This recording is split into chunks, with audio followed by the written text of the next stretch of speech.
Days and days in the dark, waiting for the light that used to be in my heart. Now I'm all out of feelings, so much for happy endings. The moment you find out you're expecting, the questions begin. What do you think it will be, a boy or a girl? But what do you do when your little one grows up and things aren't quite so pink and blue? My name's Dina. This is Reading Writing, and I'm here talking to author Jackie Sawerski about her new book, Be Yourself. Thank you for joining me, Jackie. Thanks for having me. So the main character in the book is a gender creative child. Can you just explain to us for a moment what gender creative means? Sure. Well, I wrote this book based on my personal life, really. So I have an 8-year-old son.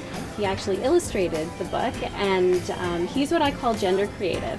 So that means that he was born a boy, he identifies as a boy, but yet his gender expression is very feminine. By the clothes he wears, his body language, his interests are quite feminine. Okay. So he's obviously been very involved with this book, illustrating it, and so is he excited about this? Is he sort of behind the message in the book?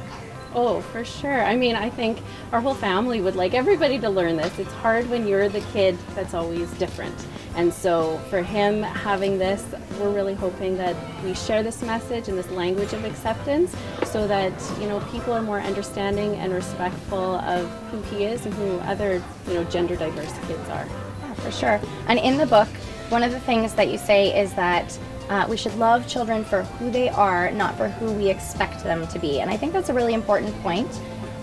What do you think? Do people get that, or do you think people are very hung up on sort of who they think their child will be when they grow up? I think in general, we're really such a society focused on gender stereotypes. You know, from the day your baby's born, you put them in blue or pink, and that has a meaning associated with it. You know, they have their rattle's pink or it's blue, or, you know, it's camo versus, you know, princess. And I think stereotypes are so rampant, and it's so hard when you are not fitting in with the stereotype. So we share sort of the language of acceptance when it's really, there's no boy clothes or girl clothes. Clothes are just clothes. You wear what makes you feel confident and happy. You know, just like there's no boy stuff or girl stuff. Anything can be for boys and anything can be for girls. Yeah, I think the message really comes through in the book. I read it to my children, they really enjoyed it, and one of the first things my son said is like, look, it's a boy, because he knew, even though he can't read, that the blue meant boy. So it's, you know, it just goes to show that maybe we do have a little bit more work to do in this area. So I think this is a great first step, and thank you very much for joining me. Thanks for having me.